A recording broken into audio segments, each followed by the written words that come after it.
Ndugu wachimbaji, naitwa John Wambura Bina, rais wa shirikisho la vyama vya wachimbaji madini Tanzania, nikiambatana na makamu wa rais ndugu yetu Tesha na mwenyekiti wa mkoa wa Tanga, lakini pamoja naye kaimu mwandishi wa habari ndugu yetu Kurwa. Niko mbele yenu kuzungumza na wachimbaji, lakini haswa kwa wale watu wachimbaji walikuwa wanaelekea Canada mwezi uliopita. Lengo kuu ni kuwaambia nini kinachoendelea. Cha kwanza kabisa ni kuhakikishia tu kwamba safari ya kwenda Canada kama tulivyotarajia bado ipo, na sio Canada tu, tunafikiria zaidi kutizama kwenye nchi ambazo tunaweza kupata faida. Ambacho nataka niwahakikishieni tu wachimbaji ni kwamba lengo la FEMATA, hatuna nia mbaya, na tunavyoandaa hizi safari za kwenda nje, hakuna mtu anakuwa na nia mbaya, lakini hatuwezi kuzuia wachache wanaweza kujitokeza wakawa na nia mbaya. Lakini hiyo tuendelee kuhakikishia tu kwamba FEMATA ipo leo na ipo kesho, na mtu yoyote mwenye nia mbaya hatapata nafasi. Ambacho naweza nikasema tu kwamba kama nilivyotangulia kusema kwamba safari hii ipo tarehe 24 mwezi wa 4 na nyingine itakuwa tarehe 11 mwezi wa 6. Ni kwa nini tumejaribu kuweka hizi safari ziwe mara mbili? Ni kwa sababu ya mahitaji ya Wakanada. Canada ni nchi kubwa, iko very limited sana na mambo ya watu wengi. Ni lango ambalo watu wengi wakienda hawapendi kurudi, kwa hiyo lazima wako very limited ku control watu. Na kuna sababu nyingi ambazo zilisababisha tuweze kusafiri, na kubwa zaidi ilikuwa ni vita ambayo ilikuwa ikiendelea Mashariki ya Kati. Kama mlivyoona, baadhi ya wachimbaji walishindwa kufika, na baadaye serikali yetu tuishukuru kupitia mama yetu Samia Suluhu Hassan kama kiranja mkuu kabisa wa nchi yetu aliliona hili na akatuma ndege kwenda kurescue Watanzania walikuwa wamekwama kule Dubai. Sisi kama shirikisho tunapongeza sana, na tuendelee kumhakikishia mama yetu Samia Suluhu Hassan kwamba bado tuna imani na serikali yake. Kwanza ni kuwaomba wachimbaji waliokuwa wanaenda Canada wawe watulivu, wajione ni wenye hadhi kubwa. Kwanza kwa wale waliopata visa ya kwenda Canada, visa Canada si visa rahisi. Lazima tuwapongeze, lakini tuendelee kujitahidi kuhakikisha kwamba wengi wanapata visa zaidi, ili tuweze kuaminika hata kwenye hizi nchi za European countries. Na niwaombe wale wachimbaji ambao wamepata visa wasipuze nafasi hii, waende Canada kwa sababu ilikuwa lengo lao. Unajua pia ukishapata visa kwenye nchi kama hii alafu usiende, na zenye doubt zinakuwa nyingi, kwa nini uendi? Ni kweli kulikuwa na mkutano ambao ulikuwa umelengwa, lakini kama FEMATA tumejaribu kufanya tafiti zaidi ili kuweza kutafuta maeneo mengine ambayo ni mahitaji yenu, na timu iliyokuwa inaongozwa na Dr. Bernard imenihakikishia kwamba maeneo ambayo mlikuwa mnahitaji, kwa mfano vifaa, elimu, kutembelea migodi, yako tayari kwa ajili ya kutembelewa na kujifunza zaidi. Kwa hiyo nitumie nafasi hii kuomba, nimeona baadhi ya kwenye magrupu na baadhi ya mitandao ikiandika ndivyo sivyo, au ndivyo ilivyo, lakini vizuri pia tukapata nafasi hiyo, na ndio imesababisha pia nimesukuma niweze kuzungumza na wachimbaji wote kwamba nia ya FEMATA iko pale pale kuhakikisha kwamba inamtoa mchimbaji katika level fulani kumpeleka level fulani na kujua zaidi, kwa sababu dunia sasa huwezi kuwa Tanzania peke yake, lazima uende ufikirie, uone wenzako wamefikia wapi, ili na wewe uweze kuwa na uwezo wa kufikiria kitu kikubwa zaidi. Kwa hiyo ndugu zangu wachimbaji wenzangu na wale ambao mko kwenye magrupu, ni waombe sasa kwa wale wanaoandika na wale waliokuwemo na ambao hawakuwemo, sababu naona pia ambao hawakuwemo na hao wanaandika, lakini wengine wanaandika vizuri. Na mimi niseme tu kwamba kuandika ni sehemu ya kutukumbusha majukumu yetu, lakini nataka niwahakikishie kwamba majukumu yetu yako pale pale. na nataka niwahakikishie wachimbaji wote nyie mnaosafiri kwamba sisi na makamu wangu wa rais tunafuatilia jambo nukta kwa nukta, nukta kwa nukta. Mnatakiwa msafiri vipi, na mkifika huko mfanye vipi, na sisi pia ni sehemu ya hiyo safari. Hii banchi ya kwanza, bahati nzuri makamu wangu amenihakikisha kwamba tunaenda wote. Kwa hiyo timu nzima ya FEMATA na wachimbaji baadhi tuko tayari kwenda. Hatuwezi kuwa kama shirikisho kubwa kama hili tukaomba visa alafu fursa ikatokea tusiende. Kwa hiyo tunakwenda Canada. Niombe wale wote waliopata visa, labda kwa matatizo makubwa sana ambao unaweza kuwa na kifamilia, unaweza kubaki, lakini next time kwenda. Lakini kwa wale ambao hawajapata visa, kamati yangu imenihakikisha kwamba inaendelea kufight ili visa ya Canada ipatikane. Canada ni mji mkubwa wa kichimbaji duniani. Barrick yanatoka Canada. Makampuni makubwa mengi East Africa, Anglo America, makampuni yote yanafanya utafiti hapa nchini yametoka Canada. Kwa hiyo unaweza ukaona ukubwa wake kwenye sekta yetu ya madini. Na ndio maana sisi kama uongozi wa juu tumeona tuidhinishe wachimbaji wetu waweze kwenda. Tumekwenda China, tumeenda India, tumeenda sehemu nyingi. Lakini tunaomba ngoja tutoboe ili tobo la Canada na penyewe tuone kuna nini. Unaposafiri unaweza kuwa na nia una malengo fulani, yanaweza kafikiwa ama sifikiwe au yakawa zaidi. Kwa hiyo nishauri kwamba endeleeni kuweka msimamo wenu na tuweze kwenda Canada. Ambacho nataka nikuhakikishieni ni kwamba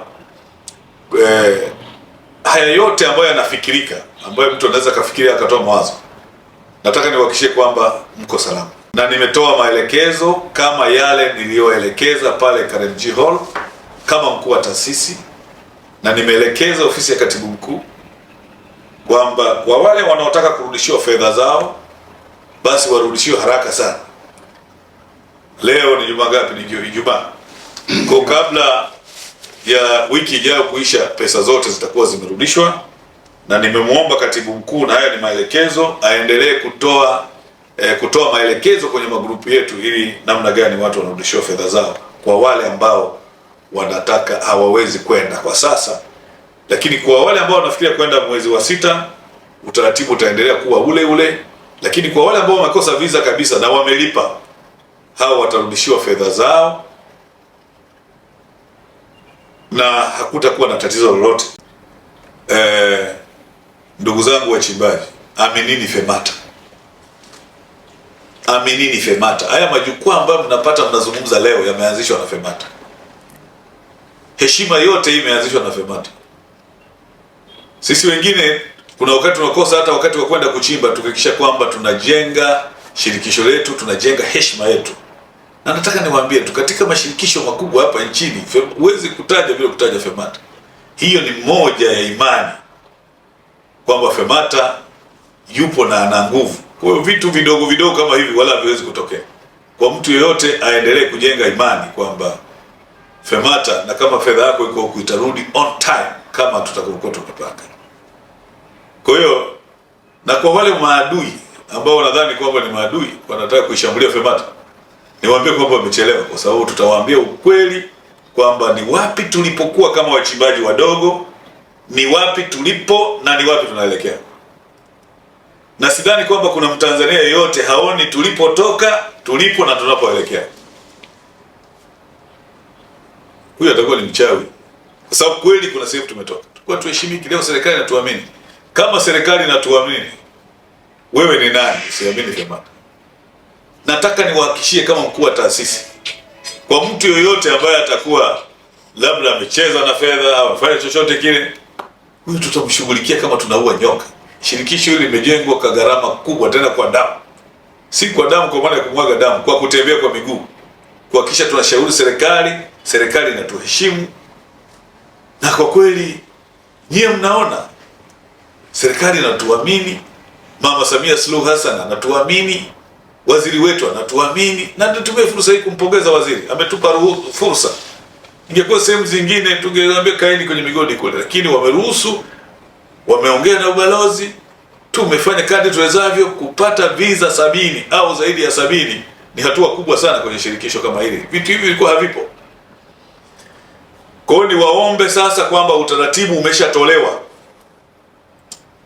Kwa yule atakayekuwa anahitaji fedha yake, ipo na ipo salama. Kwa yule ambaye atakuwa anataka kwenda safari athibitishe, na nimemwambia ofisi ya katibu mkuu ni maelekezo hayo kwamba kufikia kesho jioni watu wote wanaohitaji kusafiri tupate majina yao, na kwa wale wanaohitaji kurudishiwa fedha yao tupate majina yao. Kuanzia Jumatatu asubuhi fedha zitakuwa zinarudishwa kwa utaratibu ambao tayari mlishakaa na secretariat na ofisi ya katibu mkuu mkaupanga. Wachoche sana, hayo ndio nitaka niongee na nyie wachimbaji. Nirudie tu kusema kwamba sisi kama viongozi wenu tuna imani na serikali yetu, na tuna imani na serikali ina imani na sisi, tusionyeshe udhaifu. Nirudie tu kusema kwamba hasa wale walikuwa wanasafiri kwenda Canada ni watu wenye level fulani, kutoka mchimbaji mdogo sasa unaenda Canada. Sasa mwisho wa siku uonekane ni mtu wa kulalamika kwenye mitandao, ili iweje? Sisi tupo, ofisi iko hapa, na nitoa maelekezo kwa yeyote yule ambaye atakuwa ana doubt na ofisi ya katibu mkuu. Simu zangu ziko wazi, naomba unipigie simu niambie tatizo lako liko wapi. Huna haja ya kumsumbua waziri wetu wa madini. Mimi niko hapa kwa ajili ya kuzungumza kwa niaba ya wachimbaji, na hakuna hata mmoja ambaye amenipigia hajapata majibu. Kwa hiyo majibu yapo wazi, na nitumie nafasi hii kwa viongozi wetu, hususan ofisi ya katibu mkuu na timu na kamati nzima, watu wajibiwe maswali, wakiuliza wajibiwe. Huko ndiko tunakoelekea, na mtu anayeuliza maswali asionekane kwamba amefanya makosa. Anataka kujua, mtu yeyote anataka kujua, anataka afundishwe au aelekezwe au ajibiwe katika lugha. Ukishakuwa kiongozi, ukishaamua kuwa kama wewe ni kiongozi, cha kwanza ni kujishusha kwa watu. Kama huwezi kujishusha kwa watu na kuwaelezea ukweli kutoka kwa Mungu na ukweli kutoka kwako, basi utakuwa umekosa sifa ya kuwa kiongozi. Na nafasi ziko wazi na kila mtu anataka nafasi. Wakati fulani nafasi ikikushinda, unaweza ukajidissolve, ukajitoa kama nyoka na watu wengine wakaendelea. Kwa hiyo nitumie nafasi hii kuwaomba wachimbaji wale wanaokwenda Canada na wengine ambao mnachangia kwenye yale magrupu, tuwe na wivu mkubwa na sekta yetu ya madini. Kuwa na wivu mkubwa na sekta ya madini ni kuisema vizuri sekta ya madini, kuisema vizuri serikali yetu, kusema vizuri wachimbaji, ili serikali ione kwamba hawa wachimbaji kumbe kuna sehemu wanatoka wanaelekea. Mwisho wa siku hii migodi tutoke kwenye uchimbaji mdogo twende kwenye uchimbaji wa kati, baadaye twende kwenye uchimbaji mkubwa. Tupunguze malalamiko pia yasikuwa na msingi, na kama kuna malalamiko tuyasuluhishe kwa utaratibu mzuri. Kama wachimbaji tuzungumze. Nirudie kuhakikishieni kwamba chochote kile ambacho mnataka kuuliza, hasa kwenye hiyo upande wa watu wanaosafiri, simu zetu ziko wazi, ofisi zetu ziko wazi, nje tuzungumze. Baada ya kusema hayo, nishukuru sana makamu wangu wa rais yuko hapa. Nishukuru sana mkurugenzi wa habari msaidizi na wadau wote mlioko hapa, kwamba ili jambo halina tatizo hata kidogo, sababu nia ilikuwa ni njema, na sisi kama shirikisho tusingeweza kupeleka wachimbaji yetu ndani ya vita, haiwezekani. Na hilo la kutokwenda, mimi nisimama mstari wa mbele kuhakikisha kwamba wachimbaji wasiondoke kwanza mpaka tuangalie hali ya dunia ilivyo. Lakini tunavyoona sasa kwenda kwenye nchi za Ulaya hakuna matatizo makubwa, tunaweza tukaenda. Sisi tumezoea mapoli, kwa sababu kupita pita huko na penyewe ni sehemu ya kama mnaenda kuchimba, si tunaenda ku explore. Unaweza kupita hata kwenye huko Geita huko kaangukiwa na mashutu ukafa. Kwa hiyo pia hatuogopi sana. Kwa sisi tuko tayari kwenda Canada. Baada ya kusema hayo, nishukuru sana wachimbaji wote nchi nzima, na niwaombe muendelee kuchapa kazi. Mungu awabariki.